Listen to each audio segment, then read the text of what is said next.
Hello everyone, and welcome to my Bold and Beautiful Today channel. I hope everyone is having a wonderful day. Before we begin, please hit the subscribe button and give this video a thumbs up. Hope questions whether Ridge is Brooke's destiny. Deacon brings Remy to light. Hope Logan urged Brooke Logan to see that a dedicated man wouldn't do that after becoming enraged about Ridge Forrester's hasty switch to Taylor Hayes. Brooke believed that there was only one man for her, and that was Ridge Forrester, despite Hope's encouragement to think about if Ridge was truly her destiny. Steffy Forrester, played by Jacqueline McInnes Wood, criticized Brooke for the CEO change at the Forrester mansion and reminded Ridge that Taylor's heart was still brittle. Ridge reassured her and gave her a hug after Steffy implored him not to break that heart. Will Spencer pressed Katie Logan to explain to him why Electra Forrester was fired from Forrester Creations, but she would not elaborate. Will praised Electra and promised to help her if he could, but Katie questioned how well he truly knew her. Ivy Forrester, Ashley Brewer, demanded that her niece eat despite her desperation after Electra picked at her food at Il Giardino. When Remy Price saw that Electra was sad, he approached her to find out what was happening. Following Electra's admission that she was dismissed and had no idea why, Remy blasted Los Angeles for being phony and vowed to support her in the same way that he had in the past. The thought of the whole deepfake situation back home made Electra uneasy. Remy sat down with Electra after Deacon Sharp called him away to clean the grill and acknowledged that he had heard her firing news. Since Forresters were strong, Deacon encouraged Electra and assured her that she would recover. Deacon acknowledged that they were experiencing some maintenance problems when Electra requested to use the ladies' restroom. Deacon was certain that Remy wouldn't mind if she went up to his apartment instead because Electra was his friend. Electra entered Remy's apartment after Deacon gave her a key, and she showered at the sink. Electra shrieked at the unsettling sight of Remy's wall filled with all of her pictures. As Electra digests this and probably understands Remy was responsible for the deepfake disaster, our B&B projections indicate even more of a spin-out for her. According to previews for The Bold and the Beautiful, Electra will make every effort to leave, so keep checking back for updates on Remy's arrival and how it will impact her chances of escaping. Even though the Forrester estate was illuminated by the bright afternoon sun, Hope Logan's thoughts were anything but calm. She twisted her wedding band absently while sitting on the edge of the couch, a thought-provoking and anxious motion. Her mother, Brooke Logan, sat across from her.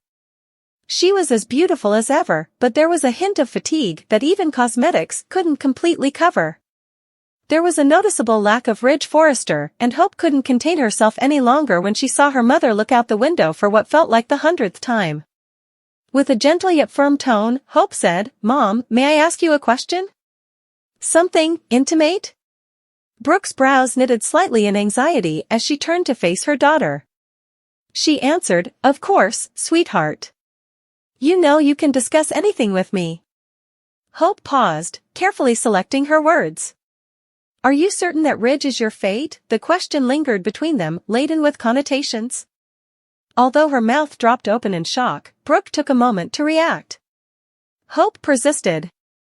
"You've always said that he is your true love and the one you were destined to be with. However, I've been wondering lately if that's actually the case. Or is it something you've always wanted to believe and have persuaded yourself of?" As if the house itself were holding its breath, the room became silent. Brooke's hands clasped securely in her lap as she leaned back. With a hint of defensiveness in her voice, she started, "I hope so. Ridge and I have gone through a lot together. We have encountered difficulties that would have destroyed most relationships. Indeed, both parties have made mistakes, but what we have is unique. There is no denying it." Though not yet persuaded, Hope acknowledged her mother's comments with a slow nod. She declared, "I don't doubt the history you two have in common. I am aware of the hardships you have faced and the depth of your love for one another. However, fate and love are not the same thing. What appears to be fate is sometimes only habit. Comfort. We tend to follow this pattern because it is comfortable." Brooke looked into her daughter's face to see where these inquiries were coming from. "What's caused this?" Gently, she inquired. "What is the reason for your question now?" With a sigh, Hope combed through her hair. "Mom, it's everything. The back and forth between Ridge and you all the time. The way he always seems to be torn between loyalty and his own demands, between you and Taylor. After that, there is you. You fight for him, you forgive him, and you take him back every time something goes wrong. But at what price? You consistently prioritize his happiness over your own. Brooke averted her eyes and focused on the family pictures hanging on the mantel. They all shared tales of resiliency, love, and sorrow. She whispered, "I do it because I believe in us." "I know what we have is worth fighting for," the speaker said. Hope leaned forward with a serious look on her face. "But, Mom, what if it isn't? What if you can't discover someone or something better because you're clinging to Ridge? Someone who doesn't drive you to compete for their affection or make you doubt your value?" Like a tsunami, the question swept Brooke into a flood of recollections. She reflected on the many times she had stood up for Ridge, the tears she had wept, and the concessions she had made.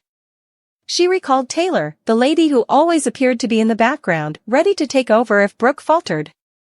She also considered Ridge, his passion, his charisma, and his frustrating unwillingness to give her his whole attention without reserve. Was that fate? Or was it romance wrapped in a poisonous cycle?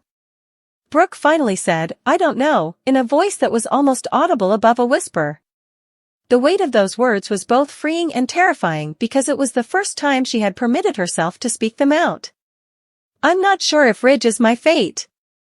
I've always thought he was, but perhaps I've been mistaken." Hope extended her arm and grasped her mother's hand. "It's acceptable to have doubts, Mom. It doesn't imply that you no longer love him. It simply indicates your humanity. Additionally, it could be time to start thinking about what you want rather than what you believe you should desire." Despite the tears welling up in her eyes, Brooke remained still. Instead, appreciating her daughter's empathy and insight, she squeezed Hope's hand. Her voice trembled as she said, "You're right. I've devoted a significant portion of my life on clinging to Ridge and demonstrating our compatibility. However, it might be time to abandon that notion and explore other options." The acknowledgement marked a sea change and a break in the facade that Brooke had upheld for many years. For the first time, she gave herself permission to envision a life without Ridge at its core. A life in which she could concentrate on her goals, happiness, and self. It was both an exciting and a terrible concept. Seeing the change in her mother's outlook, Hope grinned. "Mom, you deserve to be happy." "Very pleased. And it would be fantastic if Ridge could provide you with that. But it's acceptable to leave if he isn't. You are free to make your own decisions." Brooke nodded, feeling a wave of knowledge wash over her like a comforting blanket. Even though she was crying, she said, "Thank you, Hope," in a firm voice. "I appreciate you helping me see what I've been too scared to do. I'm done settling, but I have no idea what the future will bring. I'm worthy of more." Brooke and Hope sat close, their link stronger than ever as the sun sank lower in the sky, creating long shadows that stretched over the room. It marked the start of a new chapter in Brooke's life, one in which she would define her own destiny rather than chasing it. On the morning of December 26th, tension was in the air in the Forrester mansion. In between the commotion of Christmas festivities and the upcoming New Year, it was meant to be a day of introspection, but for Ridge Forrester, it was the revelation of a secret he had intended to keep hidden.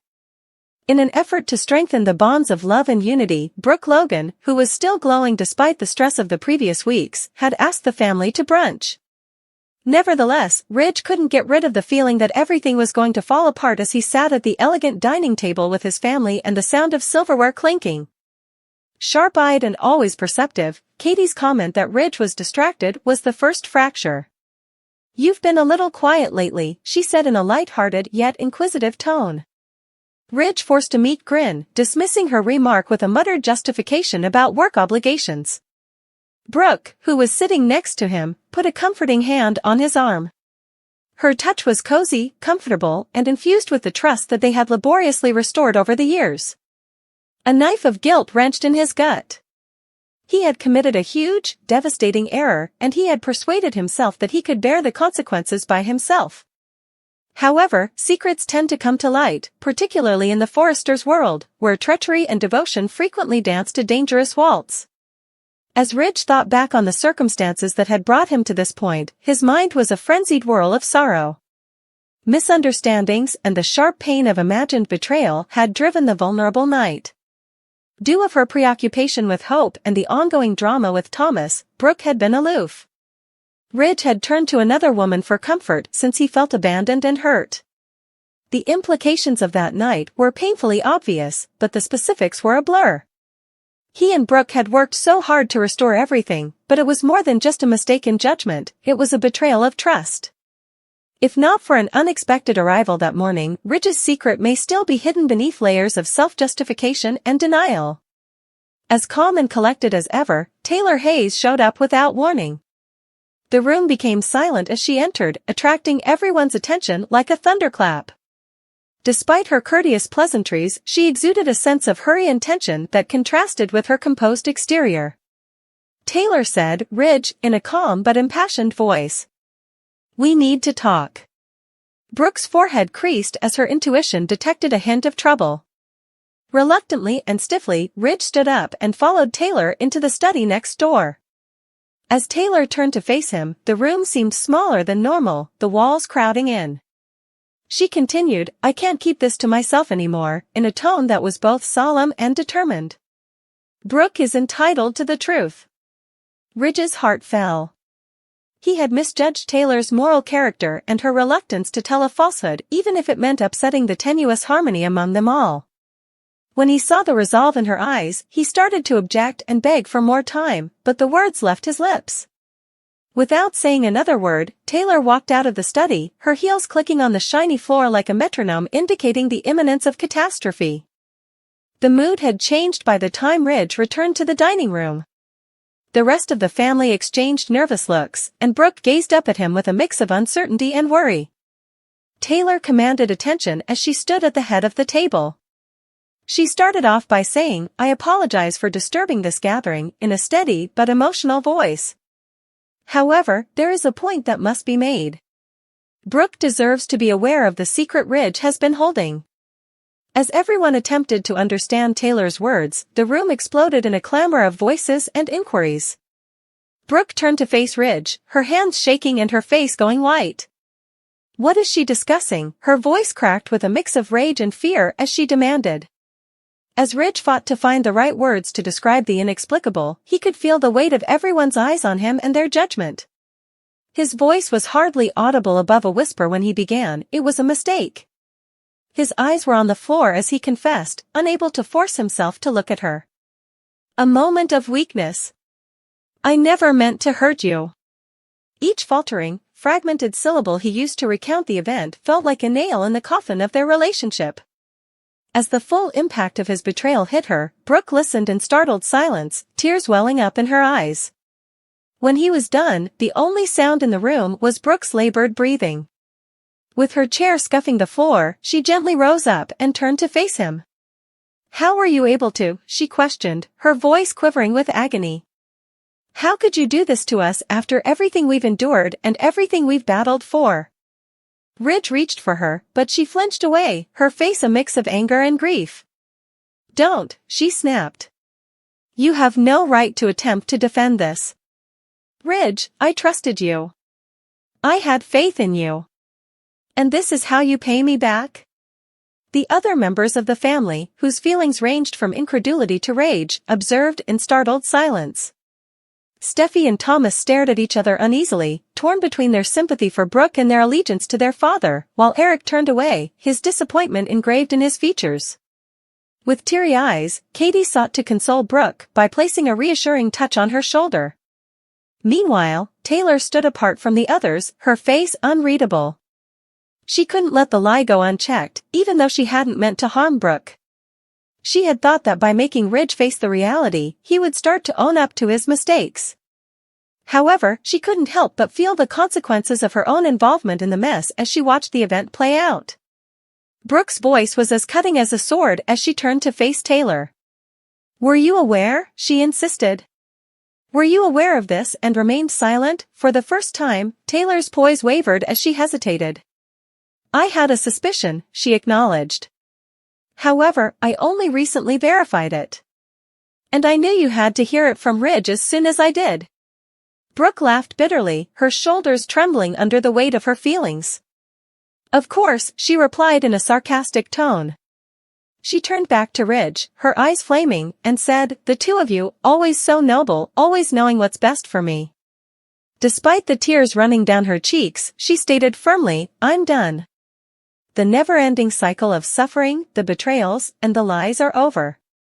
Ridge, you made your decision. I'm building mine now." Then, her footsteps reverberated in the ensuing silence as she left the room. Knowing that he had just lost the greatest thing in his life, Ridge stood still, his heart aching as he watched her leave. The family kept quiet as each member struggled with their own feelings and ideas. The consequences of his error were only getting started for Ridge, and the path to atonement, if it existed at all, appeared unachievably lengthy. The normal bustle of activity filled the Forrester Creations office, with the sound of ringing phones and the steady tapping of keyboards filling the air. Though she sat behind her elegant desk, Steffy Forrester was not paying any attention to the reports that were being circulated in front of her. She had just overheard a private conversation between Eric Forrester and Brooke Logan that had the potential to alter everything. Brooke, who has always been strategic and ambitious, had suggested taking over as CEO of Forrester Creations once more. It wasn't merely a fleeting thought, Brooke had ideas, and judging by Eric's response, he was at least willing to consider them. Disbelief was Steffi's initial reaction, which was swiftly followed by outrage. Although Brooke had been a key player at Forrester Creations for many years, her time there was always marred by controversy. The idea of Brooke returning to a leadership position seemed dangerous to Steffy, not only for the stability of the business but also for the fragile interpersonal relationships that were finally beginning to stabilize. Above all, Steffy was aware that her action might draw Ridge even closer to Brooke, reversing the gains made in mending his relationship with Steffy's mother, Taylor Hayes. As she considered her alternatives, her fingers tapped restlessly against the surface. Should she go straight to Brooke? Tell Ridge what was going on? Or maybe include Taylor in the conversation? Despite the risks and consequences associated with each decision, Steffy couldn't get rid of the feeling that now was her time to make a decision. Steffy wasn't going to allow Brooke's ambition to blow everything out of proportion. Steffy pondered for a long period before deciding. She would wait to inform anyone. Rather, she would use the information wisely and keep Brooke's CEO ambitions to herself. Should Brooke's schemes be discovered too soon, Ridge would feel compelled to stand up for her, strengthening their bond. In order to keep Ridge devoted to their family, Steffy may utilize the secret to push him closer to Taylor if she played her cards well. Steffy had more time than she had anticipated to take action. When Ridge visited her office that night, his tired face was softened by the kind grin he saved for his kids. He joked, settling into the chair across from her desk, "How's my favorite co-CEO?" Although her mind was already planning many steps forward, Steffy smiled back. "Busy," she said breezily. "But I'm managing. How about you? You've been spending a lot of time at Brooke's lately." Ridge slumped back in his chair as his smile wavered a little. He said, "You know how it is," in an ambiguous tone. "Brooke's going through a lot right now, and I want to be there for her." With a deliberately neutral smile, Steffy nodded. "Of course. You've always been good at supporting her. But, Dad, don't you ever wonder if she's taking advantage of that?" Ridge scowled, obviously taken by surprise. "What do you mean?" Steffy paused, choose her words wisely. "I just mean that Brooke's always been very driven. She knows what she wants, and she's not afraid to go after it, even if it means stepping on a few toes. I overheard something earlier. She was talking to Grandpa about possibly coming back as CEO." Ridge raised his eyebrows in astonishment. "CEO? Brooke? Are you sure?" Steffy gave a serious nod. "She sounded serious, Dad. And Grandpa didn't shut her down, which makes me think she might actually go for it." Ridge leaned forward, a distressed look on his face. "That doesn't make any sense. Brooke's already got so much on her plate. Why would she want to take on the CEO role again?" Steffi shrugged, but her eyes were calculating and keen. That's Brooke for you. She always thinks she knows best. But if she does push for this, it's going to cause a lot of disruption, not just for the company, but for everyone involved. Long after leaving Steffi's office, Ridge couldn't shake the conversation. He was unable to rule out the idea that Brooke might be thinking about taking the CEO role again. Even though he respected her ambition, the thought made him uncomfortable. Meanwhile, Steffi experienced a tiny glimmer of fulfillment. Although she hadn't told Ridge a direct lie, she had sowed doubt in his mind. It was just a question of time until that doubt intensified, driving him closer to Taylor and farther away from Brooke. Steffi proceeded to play her part cautiously over the course of the following few days, gently guiding discussions in ways that emphasized the possible consequences of Brooke's purported aspirations without explicitly confirming or refuting her intentions. She confided in Taylor and talked to Thomas, who was always willing to support her in her fight against Brooke, presenting the matter as one of family harmony. Ever polite, Taylor made an effort to maintain her objectivity, but Steffi could see the optimism in her mother's eyes. Taylor might be able to retake her position by Ridge's side if Brooke's actions caused a rift between them.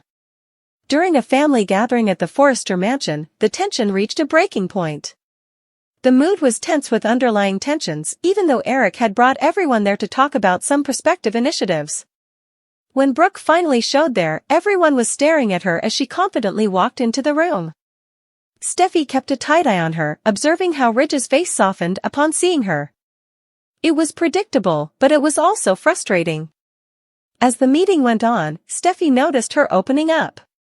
Steffi took advantage of the opportunity to gently bring up Brooke's chat with Eric, who stressed the necessity for strong leadership in the upcoming months. She inquired naively, with no hint of malice in her voice, "Grandpa, didn't you and Brooke discuss some ideas about the company's direction recently?" Brooke's eyes darted to Eric in surprise. She said, We talked about a few things, with caution. But nothing concrete. Steffi persisted despite Eric's unreadable expression. She looked at Ridge for a moment before continuing, "I just think it's important for everyone to be on the same page. Especially when it comes to big decisions." Steffi sensed a glimmer of victory when the room lapsed into an uncomfortable stillness. Ridge's furrowed face indicated to her that the seed she had sowed earlier was beginning to take root. She had created just enough discord to keep everyone guessing. After the meeting ended, Ridge drew Steffi away. His voice was low but forceful as he questioned, "What are you trying to do? Are you trying to turn me against Brooke?" Steffi looked up at him, her face serious. "No, Dad. I'm just trying to protect our family. I know how much you care about Brooke, but sometimes I think she's more focused on what she wants than what's best for everyone else. And I don't want to see you get hurt again." With a groan, Ridge combed through his hair. "I don't know what to think anymore," he said. "But I do know one thing, this family has been through enough. We can't afford any more divisions." Steffi concealed her joy with a nod. "Exactly. That's all I'm trying to say." Steffi gave herself a tiny, personal smile as Ridge left, his shoulders heaving from the weight of his thoughts. For the time being, Brooke's CEO plan was working, but she wasn't sure how long she could keep it secret. Every stride Ridge made away from Brooke felt like a step toward getting their family back together, and Steffi was committed to doing whatever it took to achieve that goal.